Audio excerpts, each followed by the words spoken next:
Love is beautiful, but let's be real, it ain't always easy. We've been through the storms, the highs, the lows, and everything in between. But through it all, we made a choice again and again. We chose love, we chose commitment, we chose us. Because marriage isn't just about saying I do, it's about choosing to stay. Welcome to We Chose Us, because love is worth the fight.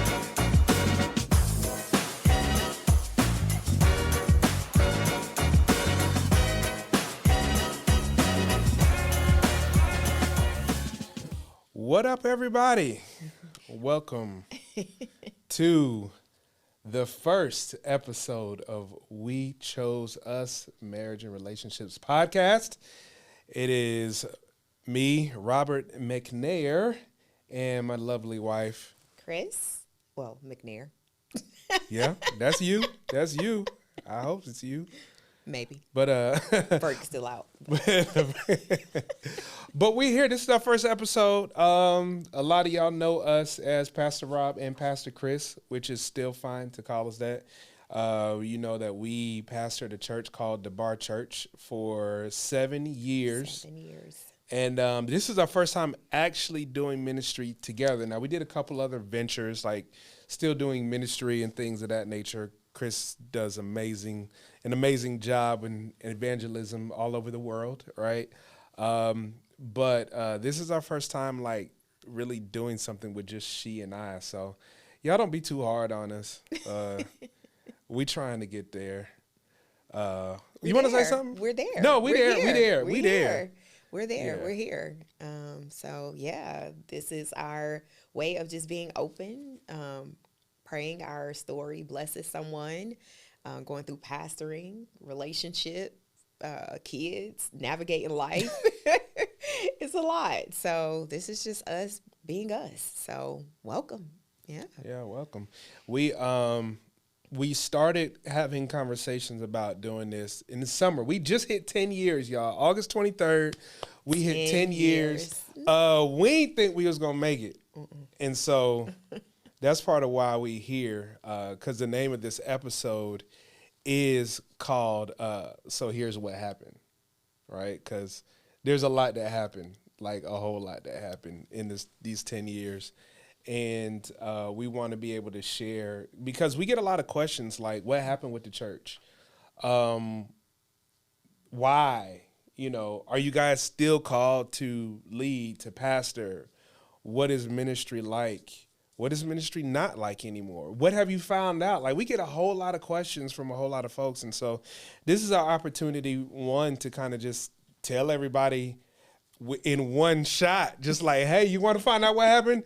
Just go listen to episode number 1. Yeah. You know, and you can find out everything. I'm sure there'll be some stuff that kind of like unveil over the next episodes, but you know, this is our opportunity to just be able to share like how we got to 10 years and how we still made it to be together. Because it was a lot, y'all. Yeah. Did I say it was a lot? It was a lot. So what happened? So let's start it off like this. So I'll start with the end. Okay. It was May 2021, and we were still in the midst of COVID, and we had gone, everybody knows March 13th or 12th or something like that in 2020 is when the world pretty much shut down. The crazy part about it is that was a real big disappointment for us, because the 3 weeks prior we had a packed house in church. Mm-hmm. We had just moved into a new building.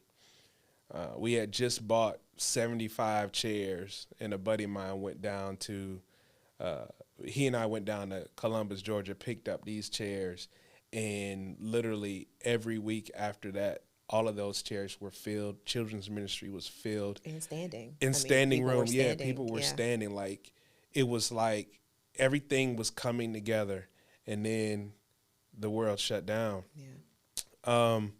Fast forward to May 2021, it was enough. We had some people that had just left the ministry because they were at odds with one another.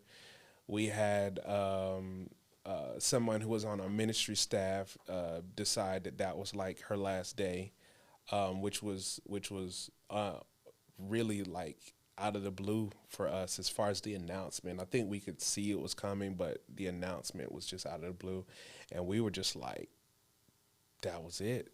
It was we were gonna. Did we say we were gonna temporarily gonna stop, or we were just like, this is it? I think we said this is it because you've been real light here. Here we go. Here we go. She gonna do this a lot, You've been y'all. real light. I'm like, yeah, that was cute, but there was a reason.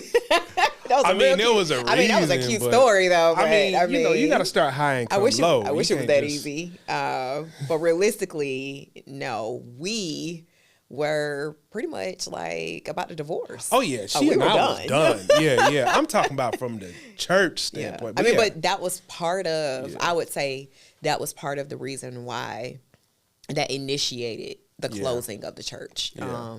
Things just started to fall apart because we were completely falling apart. We were broken. We were just done. I can't remember if when we closed the church, if we were even living in the same house, but we had separated either before, during, I can't remember exactly when, but I know we were just done. It literally felt like there was no hope. So I believe when certain things started happening with members, that's when we just made the conclusion that this isn't going to work. But there was a lot more to go into that. So, that was a cute story, but it was a lot more that was going on. But, I think that was that's the real. We hit 10 years in August, but literally we had our church for 7, and for 7 of those years, we were not together. When I say in sync, rather, let me say that. We were married, but we had so many issues. It felt like marriage was a mistake. And the only thing that I felt like was holding us together was the fact that we were pastoring this church and just wanting to see something through. And that was, I know for me, like the thing that kept me going. But at home, I can honestly say, and you can, back me up on it if you agree, we were miserable. Yeah. And so that was 7 years out of 10. 7. Yeah. But you know what's the crazy part is? We were miserable. We had a lot of issues, right? But I don't know if we just knew how to put on a good front or because nobody knew. Mm-hmm. Nobody knew. That's what a lot of people don't understand. Nobody knew how bad it was. It got really bad because we would go home and we wouldn't be on the same page about nothing. Mm-hmm. We would argue about everything. And we weren't even really trying to hear each other. And COVID just made it worse. Which it made it worse for a lot of people. A lot of people ended up getting divorced and stuff like that because it's one person going to work or both people going to work and nobody's in the house. And then when the world shut down, you stuck in the house 24/7 with this person. You're like, what? What did I get myself into? I didn't know who this person is. I didn't even know who I was. Mm-hmm. And you couldn't get any time from the kids or mental break from anything because both of our kids were small. Kaylin was 4. Kyler was just 6, 8 months old. Mm-hmm. And we're just in this thing. And that was rough. But that was the day that was the month that we shut things down. Mm-hmm. And I think we were right around being separated if we hadn't already. It was very close to being that way. And honestly, looking back, I really knew. I was like, this is done. I remember calling my cousin and I was like, I'm done. And I know you've had conversations with your people and you were like, I'm done. And here we are 3 years after that. Yeah. We totally still different. Mm-hmm. I'll tell it from the beginning because you tried to start from the real cute area. The way that But what I feel, first and foremost, just, giving a backstory because the name of the podcast is We Chose Us, but how, right? Yeah. And so I would say, starting from the beginning, I think and I'm not going to say it was a mistake. I'm going to just say maybe we miscalculated Yeah. or we just did too much too soon, because literally right before we got married was when you said you wanted to launch the bar. And this was right before we got married. And I'm looking like, we won't do what? And launch a whole church. And I mean, you were adamant. You was like prepping to go to meetings and all these different using all these resources in order to plan a church and all this other stuff. And I never expected to be a pastor. I was in ministry, but not thinking about being a whole pastor. And so you're thinking about launching this church, but long story short, we get married. And literally right after we got married, we launched a bar. And I would say I feel like that was misstep number one, because we never got a chance to get to know each other. Yeah. I think immediately it's like we just established this whole unit or this whole business, or you can even look at it as a baby, and we didn't even have us time. And so we're now in this whole kind of groove of things and just feeling overwhelmed immediately because we just got married and we just launched this church. But not only did we just launch the church, we also had Kaylin literally like in the same time frame. Yeah. Kaylin was a baby at the launch service. A newborn. She was 2 weeks. We had her what? We had her and then we launched the church 2 weeks after having Kaylin. And so literally now we got this baby and we got another baby and we're trying to raise 2 kids. And we still trying to get to know each other. Right. I mean, because we only literally been married for a year. It was a year. And so that was it. I mean, from launching a church to having Kaylin, I just remember, man, I don't even know who my husband is. It was so much that started to unfold. And I remember, and I think I told you this, if I didn't, you hearing it now. But I think I called my sister and I said, I think I made a mistake. And she was like, what kind of mistake did you make? And I said, marrying Rob. Mm-hmm. And she was like, what? Like, why did you feel like? I said, it's just, this is not who I married. This is not who I expected. And this was year 1. Yeah. And I was like, this is not who I expected him to be. This is not who he said he was. And then I think from that conversation, from my perspective and what I started to grasp from my marriage, it was like everything just started going downward. It was like everything but what I wanted in a marriage was illuminated. Yeah. It was like, this is not how I envisioned marriage to be. Mm-hmm. There were just so many things that started to occur. And I would say even in launching the church, finances became an issue, because the priority was now Kaylin and the bar. And everything was being poured out. There was nothing being poured in. I mean, from going through repossessions to going through, I had to find eviction letters. Remember that? Yeah. We had just had Kaylin, and I was going through her baby bag, and I saw an eviction letter for our apartment, and he had not even told me, y'all. He kept it a secret. And I'm like, we about to be put out?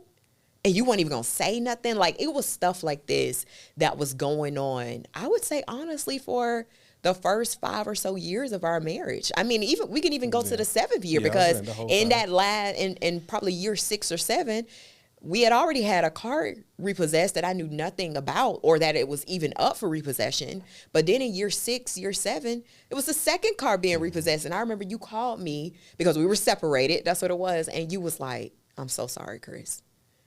I'm so sorry. Yeah. Your car. I'm like, how much more? And it wasn't just a car repossessions. It was, you were dealing with depression. I was dealing with anxiety. It was, I'm just giving y'all just the surface. I can't even. It was rough. I don't even know. For 7 years, I don't even know how we made it out. But it was a lot. It was so much to where and let me back up a couple things, because me and y'all got to know who I am. And she tells me this all the time. When I get headstrong about something, I go for mine. I'm not holding nothing back. And I've always been considered by others and myself as kind of like Superman, the guy that can always pull things together. Like I'm always going to make it work. Like that's always been me. And so getting in this marriage and saying that I'm going to do whatever it takes to take care of my family. Yes, absolutely. You should always do that. But I was doing stuff. I was doing it without God. Mm-hmm. And the thing is, you couldn't have told me that I was doing it without God. Like I literally was like, oh yeah, I'm doing this for God. Like I'm doing it. But no, I wasn't. I was doing it. It was like, God, I know you're going to help me do all these different things, but it wasn't like, even when the times where I would say like, how, I wouldn't wait for no answer. And I was leading literally like blindly. And then on top of that, the whole, you got to be a man about stuff, the whole, like there's so much stuff that's even taught in the Christian community about what it means to be a man, taking care of your family, you know, your wife submitting, and then the list goes on. Now, don't get me wrong. Like, I didn't get this necessarily from our church or our spiritual parents. I didn't get that. But it's just based off of experience and life and things that I have seen through other relationships and years, to where I'm trying to introduce all of this stuff into our relationship. So, yes, finding the eviction notice, but saying, you know what, I'm going to work it out. And this is going to work until everything gets stacked up against you and you can't work it out no more. And you start not even being yourself anymore. And that's the stuff that she saw. She saw me trying to work so hard to be someone, to trying to save face, and me not going to her and be like, babe, like, I can't do it. Like, and not even having the ability, because she said she saw me fall into depression. Like, y'all, she sent me this video. I was looking for a video of something. I don't know if I was taking pictures or something like that. We're going to have to put it up. But she sent me this video of when Kaylin turned 4. Mm-hmm. And I was so big. Like, seeing myself on that video, and she sent me this a couple weeks ago, it literally brought tears to my eyes. Mm-hmm. Because I was so unhealthy. Mm-hmm. And it wasn't just the fact that I was so big. I was wearing mm-hmm. the depression and the guilt and the shame. And I was wearing it. I don't understand how I was even, honestly, alive at that point. That's how I felt, you know, like, and that was the struggle. Because you would call me a zombie. Yeah, I would so often. I don't want to tear up, but it was so hurtful to see you like that, you know, because this wasn't just you in a month, 2 months. This was you for years, mm-hmm. consecutive years of our marriage, right? And you were just existing. Like, I couldn't talk to you about anything. We couldn't spend time together. There was no intimacy. There was an in the bedroom intimacy and out the bedroom intimacy. It was like you just wasn't there. You were just kind of going through the motions. And that was the hardest thing, to be married to somebody who was just existing. Yeah. It felt like I was raising the kids on my own. It felt like I didn't have a spouse. And I remember, like, anytime I would try to talk to you about real life stuff, you would, either break down or it would turn into an argument. You were like this brick wall. And I remember this time in particular that just broke me. You just walked in the house, and I remember I had Kaylin, and you had just walked in the house and just fell in the middle of the living room floor and just started crying hysterically. And I remember I was encouraging you, but I had no more strength left myself, because I felt like that's all I was doing, was trying to hold you up. Yeah. And I just kept praying, and I kept fasting, and I kept encouraging. And I'm like, now I'm depleted. And here I have my husband in the middle of this floor just crying hysterically. I'm like, God, I don't know what to do. And I'm sitting like, what else is there, you know? And I'm trying to lift you up, but I remember saying, I don't have anything left either. And I didn't know what to do. And I remember just from that moment, I think what kept us was I just kept praying. I honestly believe it was my faith to honestly like believe, God, there has to be more. This is not it. This cannot be it. And I would say, honestly, partly I would say the kids and the church and my faith is what kept us, because I was just like, I don't want the kids to grow up, you know, in a broken home, you know, and I know those are not necessarily just reasons to stay, but I think it was my faith and what I needed in that moment to at least have some dependency on God to believe that there was going to be more out of this marriage. Yeah. Because, and that wasn't just the first time you broke down in the middle of the floor. There were so many times, and I was just like, this is not who I married, and this is not who I expected to marry. This is not the marriage that I expected. But y'all, what y'all gotta understand, this wasn't just an episode. This was literally from the beginning of our marriage throughout. Mm-hmm. There was like not a moment of like, whoo, okay, we would have moments where we would go out, but they were very rare and few. Yeah. Where we would have enjoyable, memorable moments.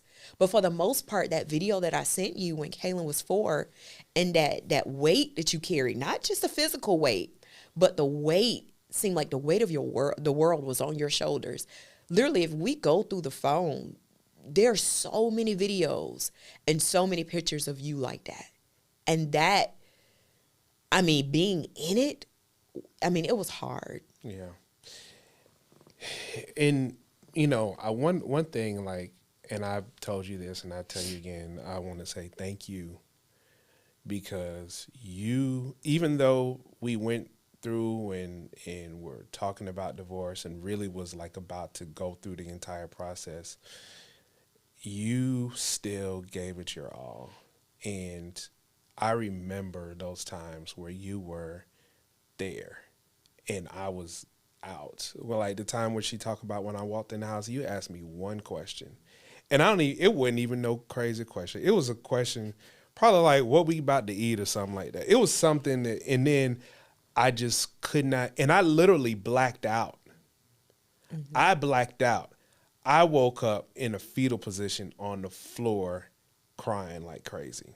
And you were over me, and Kaylin was, I don't know if she was in her bouncy thing or playpen or whatever, but I just remember that. And I remember in the pit of my stomach, I was like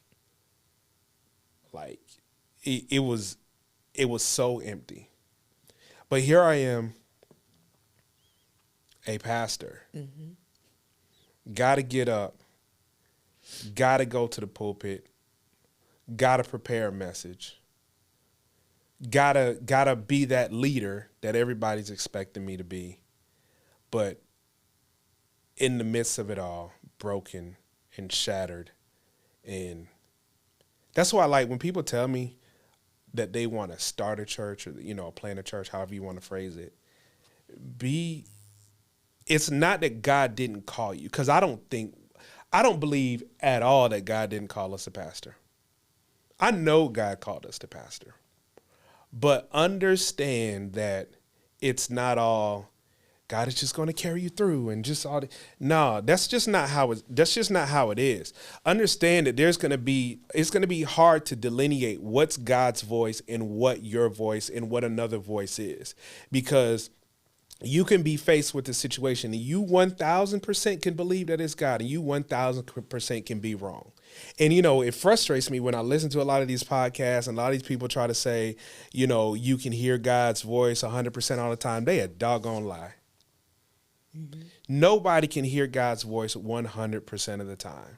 You're always going to be missing something. You know, if that was the case, like you can now with social media, you can see stuff. Like you can see where somebody made a prophetic declaration. Then you go back through the YouTube. If they didn't take the video down, you go back through the YouTube, and you can see that they just missed it. Yeah, I think God's voice is always speaking. Yeah. It's just a matter of influence and, your own voice and the outside voices that you have to discern, that not everybody adheres to just God's voice consistently, right? And I think that you said something, it was like, you can't tell me that we weren't called to pastor. It's the process. Yep. And it's the commitment to the process and being able to trust God through the process. Like, you know, when we would meet with our pastors for marriage counseling, when we were done, and even our pastors were like, y'all was done. They say y'all it was was done. a lot. It Y'all was a done. lot. It was hard to see the hope in a dark, very, very dark situation. And I remember when they validated to us, like, you're still pastors, but, you know, this church might be something you need to think about closing, you know. And I would say to God so many times, how can something be so you and it fails? Man, what? Right? Like, the church, right? It's a vision from you. This is what you planted, because I wouldn't have started no church. I would not have agreed to definitely not start a church without believing that it was a seed planted from God. Mm-hmm. And it's like, how did this thing fail? And God was like, the closing of the church is not failure. He says, some things, even when I lead you to do it, because of kind of human interference, right? Sometimes it doesn't manifest the way you expected it. Sometimes it doesn't necessarily flow the way the vision was originally laid out. But when I lead you to do something, though it doesn't make sense, you have to have faith and believe that it's going to lead you to fulfillment. It's going to lead you to his undeniable promises. And that's what happens. It's like we were so caught up in the church, like, God, this thing was growing. Man. How on earth would you call us to fail it? And God said, but are y'all growing? Like, we was going apart. Right. He said the church is prosperous. He says, but where is the family? He said, and God said, yes, I care about my people and they will be taken care of, but I care about you. Yeah. And that was more important. That is when things started to pivot in my relationship with God. Because in those moments that God would talk to me about the closing of our church, that's when I felt so significant to him. That's when I felt like the true example of him leaving the 99 for the one. Mm-hmm. Because he says, yeah, I see all of these members, but I want you. And I want you whole, and I want you happy. And you're not happy. Yes, the church is growing, but you're not fulfilled. And so if we have to close this church for your fulfillment, then we're going to do just that. I literally felt like the important one that, you know, and God was like, but you got to trust me to take care of the members. But right now, my focus is to take care of you. And this move is for me to take care of you. This shift is for me to take care of you. This closure that seems so backwards or what I like to call such a contradiction to the vision that I gave you, is so that you would be fulfilled. And that's what I mean by human interference. The things and the choices we were making in our marriage, God didn't lead us to do some of those things. We were doing that. Mm-hmm. And God was like, so what? The vision didn't come out the way that you expected it, or maybe the way that it was supposed to, but the vision has always been you. It's always been you.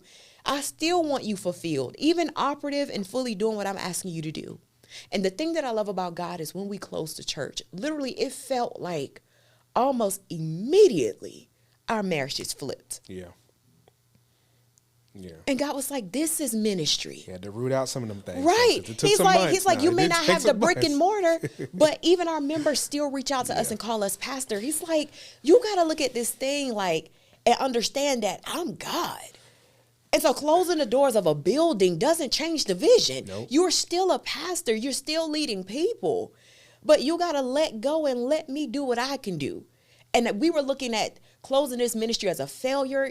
Y'all, we lost so many friends and relationships. Oh my goodness. When we closed our church, there were so many pastors who turned their backs on us. We stopped being invited to conferences and all kinds of things. I mean, people, the only people I can say who were solid there with us Them dollars. And I would even say the Brazeltons. Oh yeah, definitely. Yeah. But the dollars rocked yeah. with us from top to bottom. They did. No matter what day, oh my gosh, they had our backs. And you can't pay for relationships like that. No, you can't network for relationships like that. That's God ordained, but God knew what we needed. Yep.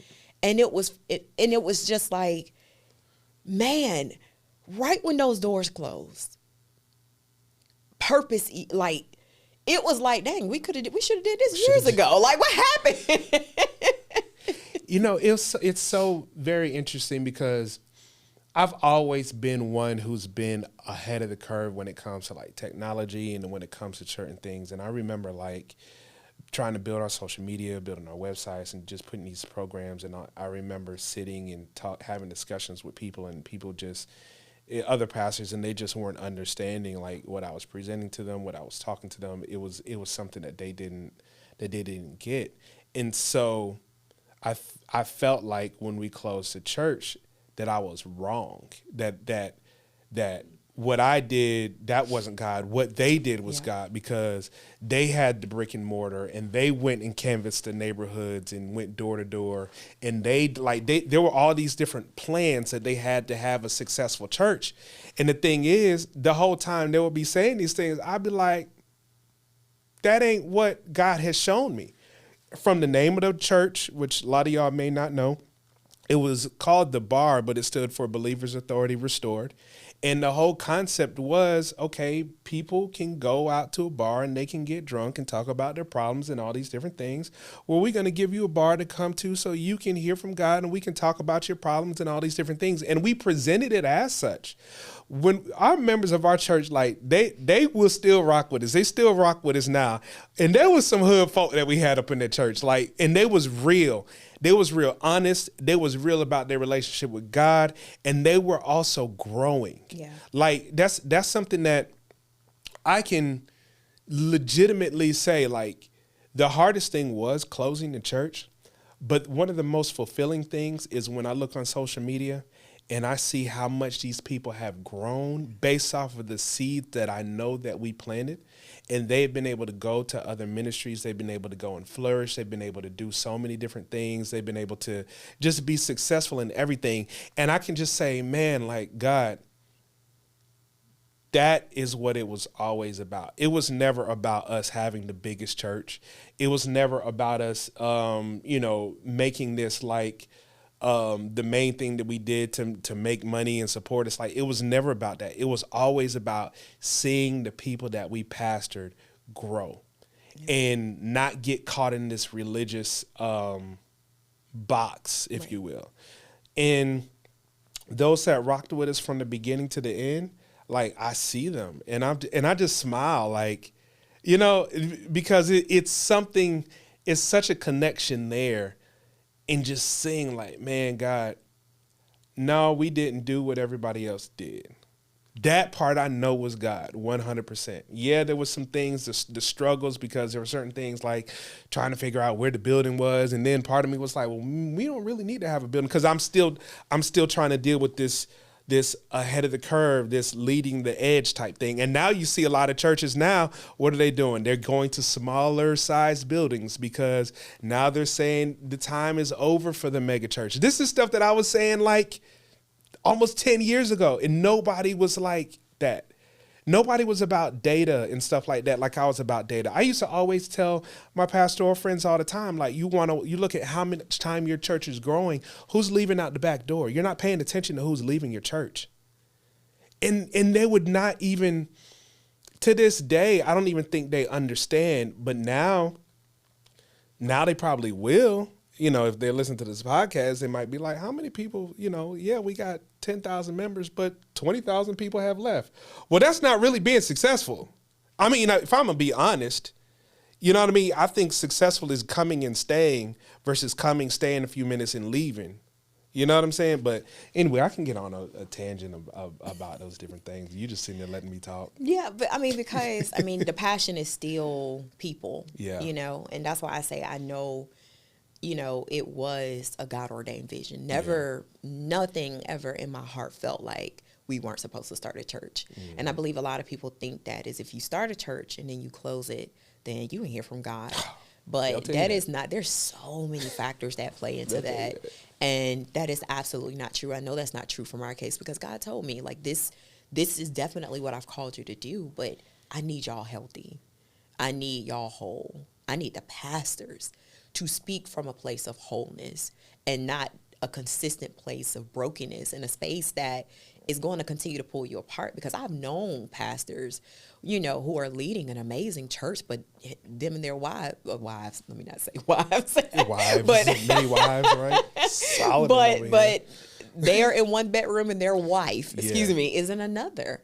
And there are a lot of people who are struggling, you know, in their marriage, whether it be a church, whether it be a business. And the only thing that's holding them together is that they've built this plan or this vision together, and neither one of them want to let it go. And it's not saying you have to let go of the vision. That's what God led us to do. But you have to work on you, because you cannot tell me that God doesn't want us to live whole, fulfilled lives. He does not want us walking around here just completely shattered and in broken pieces consistently with him living on the inside of us. That is not his will. His will is for us to be whole and to be fulfilled. And if we don't know how to get there, then we got to depend on his grace and know that it's sufficient to give us strength in our weakness. And that's what we had to lean on. God, I don't know why this thing that you have called us to build, now we have to close it. Y'all, I went through like a year of therapy after we closed our church, because it felt like a part of me was ripped from my soul. And it was like a baby that I carried the same amount of time that I carried Kaylin, and it's gone. And I just could not come to grips with closing the church. And I remember even going to our pastor, like, I get up and preach. I feel like I'm still getting up, got to go pastor the church. And it felt like I had nothing. It was all gone. And it was like, God, how on earth? And he's like, but I need you whole. I need you whole, because you're not whole with this. Things have been falling apart for years. And I want you to encounter life the way that I predestined for you to live it. And literally after that, where we are now, I couldn't have ever imagined. No. It wasn't even in my prayer request. I just wanted things to just be a little normal. I just wanted you to stop, kind of stop being so depleted. I just wanted our marriage to be whole and just have a regular marriage. But man, it's like God flipped that thing so far around that I wouldn't have ever imagined us to be where we are today. And that, to me, is what full dependency on God looks like. Even when you don't know how he's going to guide you or why he's telling you to do certain things or make certain decisions, even when your core, your soul is like, nah, I don't want to let this go. I don't want to go left. I want to go right. Everything in me is telling me that I should go right, but I hear you saying go left, and I just can't do this. It's simply because there's something so unimaginable, something so amazing, something that will literally blow your mind that he's leading you to. And we're living it. Yeah. It's just, I never, out of 7 years of chaos, I never would have imagined for our lives to turn around the way that it has. It's God. Yeah. I remember when you were talking about that, I remember therapy, because you and I, one thing I'm going to say about this before I continue on, like, y'all, when you go to therapy, understand that things are going to get worse before they get better. Like, because you're going to unpack a whole lot of stuff about yourself and because we did individual therapy each, and then we did couples therapy together. And we was trying to unpack all that all at the same time. And I think that the biggest thing I was crying out to you was that I needed your forgiveness. Mm-hmm. I needed you to forgive me for not showing up every day. I needed you to forgive me for every mistake and not even hold, like, I really can't even put that into words, But that's what I needed from you the most. I needed you to forgive me, like, because I never wanted us to be where we were. I never wanted that. And when we went out of town, and y'all like, and we're gonna get to where we are now. Like when we were celebrating our anniversary, we actually went in July. We went to Puerto Rico in July because August the kids were back in school. So we went to Puerto Rico this last July. Beautiful place called Fajardo, Puerto Rico. When we were there, and I was looking over the waters, and I was like, this is it. Like, this is where I want to be. This is who I want to be with. And it took 10 years. There was a lot of stuff that we went through. But all of it, like, it almost felt like this is why. Mm-hmm.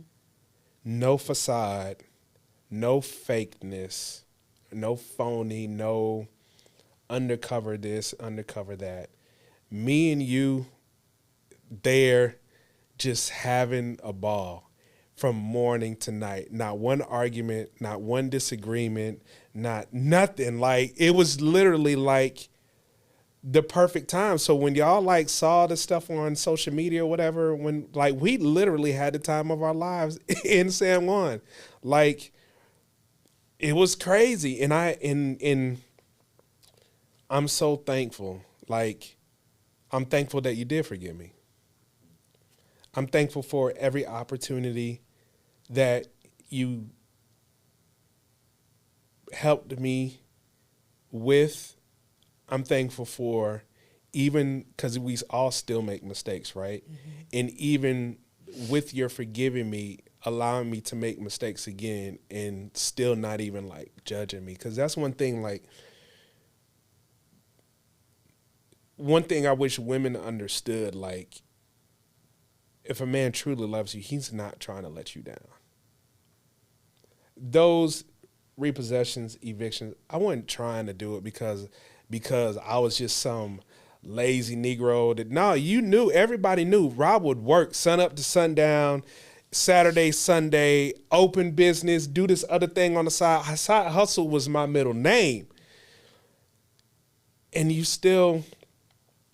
didn't want me to be doing all that stuff. You know, you wanted me to trust God, and I eventually learned to afterwards, right? But you forgave me, and that's all I needed. Mm-hmm. This guy that you guys see right now, it's because I got a wife that forgave me and still looks at me, and she looks at me with love.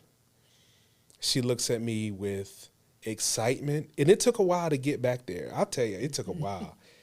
I felt like sometimes I'm like, man, she's so cold. Like, she just don't. And then now, like, it's totally different. And there's no place I would rather be. Right here, right now, like, I didn't know how this was going to go, you know. But I'm so happy that we made the decision even to do this podcast, because I believe that all the stuff that we've been through can help so many different people. But let's fast forward real quick. What are you doing now? Like, after we closed the church in May 2021. We separated all the way to February 2022 when we moved in the house together. We'll have to tell y'all that story and all of that. But what are you doing now? Who is Krislyn now? He just put me on the spot. I am happier. I'll start there. Definitely more fulfilled. You know, during that time, I think it was like, God, what is happening? You know, a lot of times we question God, like, what did I do? Where did I make a wrong turn? You know, but still kind of quenching on to him has led me to a place of confidence more than I've ever had in my life. Yeah. Kind of knowing that if I can get through this, you know, and not just our marriage, but everything that was going on in the midst of it, it was like I could get through many, many things with you. Yeah. You know, And I can't say like our marriage was the worst of things or anything like that, but it just kind of taught me what real faith was like when you really walk blindly and when you're really walking towards something that seems invisible. It grounded me. And so now I'm happy. I have a different relationship with God. My relationship now is so dependent. Literally, he can claim me on his taxes. You know what I mean?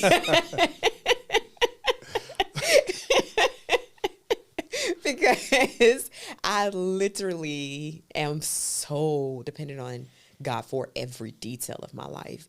And the intimacy is on another level. Yeah. And so honestly, after we closed our church, God literally elevated me in ministry, just put me in a different space or a different perspective when it comes to ministry, where it was all about the growth of ministry or trying to get to a particular position or platform. It was all about validation, comparison, and making sure, am I really making an influence? And the result of my influence is because people know my name, and all of this other stuff is totally different now. The result behind my influence is, did I change that one life? Yes. And the same thing that God did for me is what I reach to do for others. Even if it's behind the scenes, it's hidden, it doesn't matter. God, who would you like me to touch today? Who would you like me to bless today? Like, I'm just so free living for him. And I tell this, it's so funny because I catch myself saying this all the time to so many people, is I'm just a vessel. Literally, I just want God to use me, and I just want God to be seen through me. And it took time. It took a process for me to get to this space, but that's literally who I am now. Is God, I'm just your vessel. However you want to use me, have your way. And that's what he's been doing. So I find myself now doing more than what I was doing even when we were pastoring, because I love, to teach the gospel. But now it's like whenever I stand on a platform or open my mouth, it's like God just says, here I go.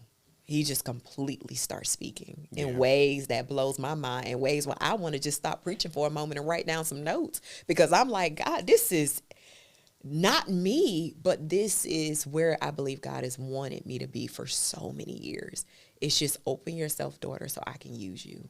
And it took literally overcoming the trials and the tribulations, being knocked back for years, being knocked down for years. Like, I share that I've been in ministry since about 21 years old, but I like to say I don't even count those years, because I was so caught up with church and religion that I missed God. Yeah. I remember preaching, but there was no God in it. It was me trying to prove myself to the next preacher, or prove that I was as good as this woman or this preacher. And it was church, because I never had anyone to help mentor or show me the way but God. I didn't have those pastors that were backing me and showing me the way. I didn't have anybody to take me under their wing. Right. They were all criticizing. They were all judging, and no one was there to help. And so until I was well into my late 30s, until we were pastoring, was when we had to depend on God to figure out how to pastor this church.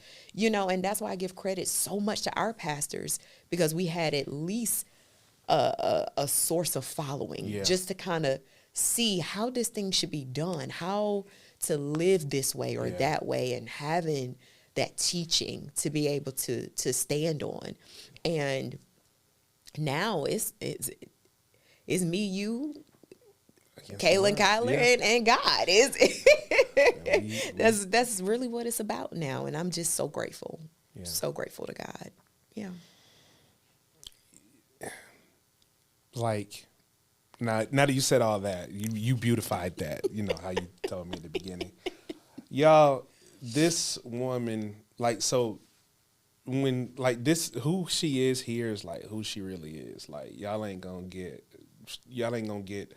Bonquisha Shonquita from Decatur at home behind the scenes. No, Kris is who she is, right? Now, she get a little Decatur every once in a while on me. I do. Not on nobody else, on me. But, like, she lives and breathes ministry. And everything she does consult God. And, I do see her reading her word all the time. I do see her in prayer. I do see her. Y'all see her, if y'all follow her on Monday mornings, it don't matter if it's one person or 100 people on her prayer calls on Monday mornings. She gonna be on that prayer call, and she gonna be praying like the whole world is joining her in prayer. She's fired up, like, when it comes to the things of God. And so the biggest moment for me, though, is at the beginning of this year, she had the opportunity to speak at the women's conference, and her best friend took a picture behind me, and I was looking up at her on the pulpit.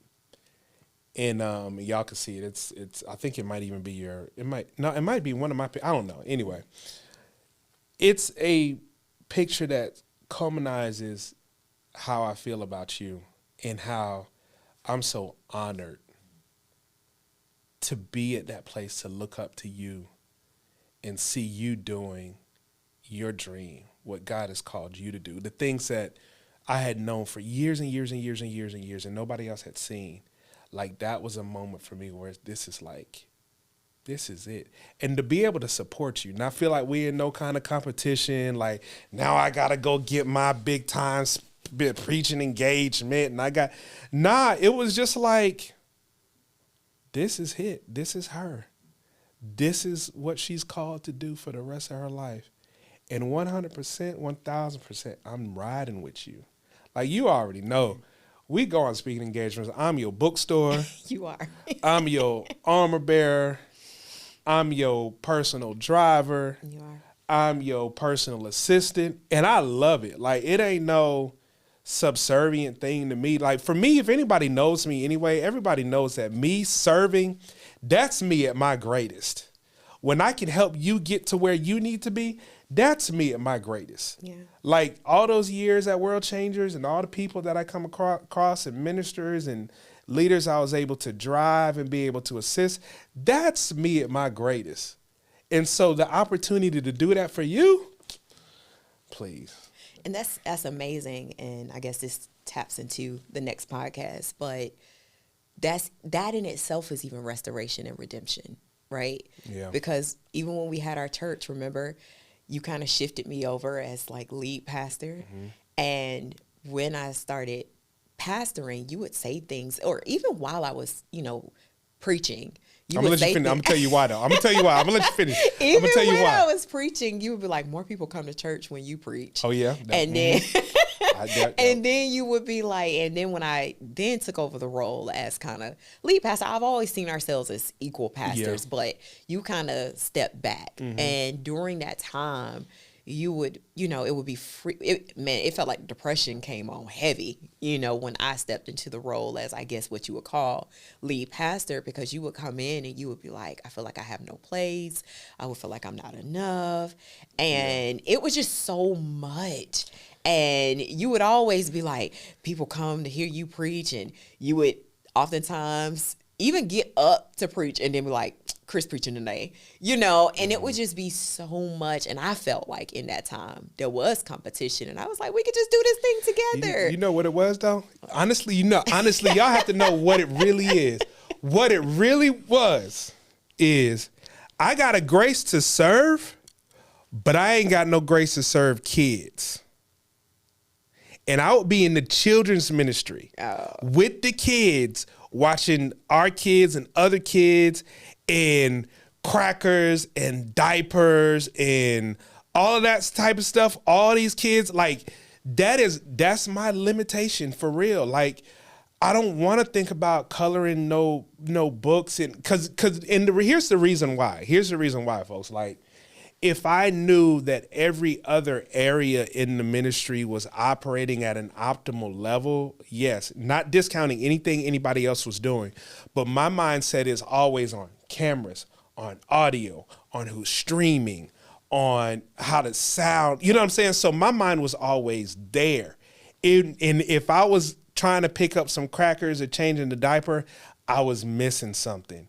And that thing was bothering me. I mean, that's because we had Kyler. We just had Kyler, and he was a baby. So I get it, but that wasn't it. Bothering But me. that wasn't it. But I'm it was, telling you, come on, let's be real on this podcast. No, listen. We being real. Like, no. I'm not saying you ain't right, because you are right about that. Because I did feel out of place, because when Kris would announce that she was preaching, the whole church would be banging, like, you know what I'm saying? Like, she'd be like, "Oh yeah, meet me at church," blah blah blah. We'd be seeing people come out, you know what I'm saying? Like, special guests, people that done married mega pastors now up in there, and I'm just sitting here like, hold on, like, but when I preach, it'd be like 4 people, you know. And the thing about it was this: at that time, I was judging myself hard, like I didn't know how to preach. That word wasn't good. But I remember one time, I'm going to say her name, Nikki Nicole. Yeah, I'm talking about you. I got up and I preached it, and this was before that building. But I got up and I preached this message, and I think it was like the worst I ever preached ever in my life. I hated it. I was ready to go. Matter of fact, I walked down out the pulpit, and I was trying to make my way to the office so we can get our stuff and go. And Nikki, you stopped me, and you was like, "That is the best message I heard you preach." And like, it dawned on me that it's not always about delivery. Sometimes it's not even always about conviction. Because if you lay it out, if you draw it out for people to understand and get the concept, and the illumination hits within them, that's all that needs to happen. And that, all the way fast forward to years, now that I'm not in a pulpit every Sunday, that I'm doing what I do now I see it. Like, now I see when I'm talking to folks how engaged they are. The stuff that I'm doing, I'm not going to share the company I work with, but where you just look on LinkedIn and find that out, of course. But now when I'm talking to people in my current profession, everybody is just like locked in, and God is like, this is it. This is it for you. So now I travel around the world giving tech talks and motivating people. And I remember asking you this, like, how can you be so good at one thing but such an utter failure at another? Because you weren't a failure. Because I wasn't a failure. You weren't a failure. And it took me years to realize that. God was saying, yeah, but I got something different for you. Am I saying that I'm never going to be in a pulpit again? I'm not saying that at all. I don't know what God is going to do.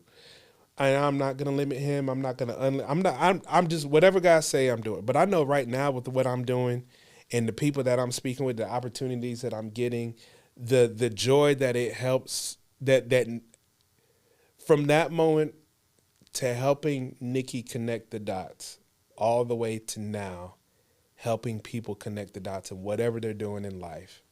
Like, that's it for me. Yeah. And I think, that is the beauty of kind of our story. Yeah. Is that full dependency on God, not knowing what's ahead, just so caught up in what was happening. He brings you to this place of revelation where you open your eyes and see, man, I could have never imagined to be in a place that I'm in right now. Right. That's not anything that I could have put on my vision board. That's not anything I would have written down in a journal. That's not even anything that I would have opened my mouth and prayed about.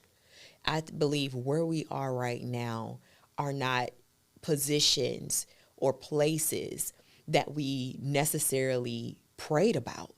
As a matter of fact, we thought our lives were going to look totally different. Totally different, man. But that full dependency on God, you're like, man, this is really Ephesians 3:20. You will exceed my prayer request, my most wildest dream, outdo literally everything I requested by putting me in a place that you have predestined me to be in, something that I could not have ever imagined or opened my mouth to request. How amazing is that? Mm-hmm. Literally just in a storm, And it felt like God put his hands down in the tornado and pulled us up and was like, I need to put y'all somewhere else. I know you don't know what's going on.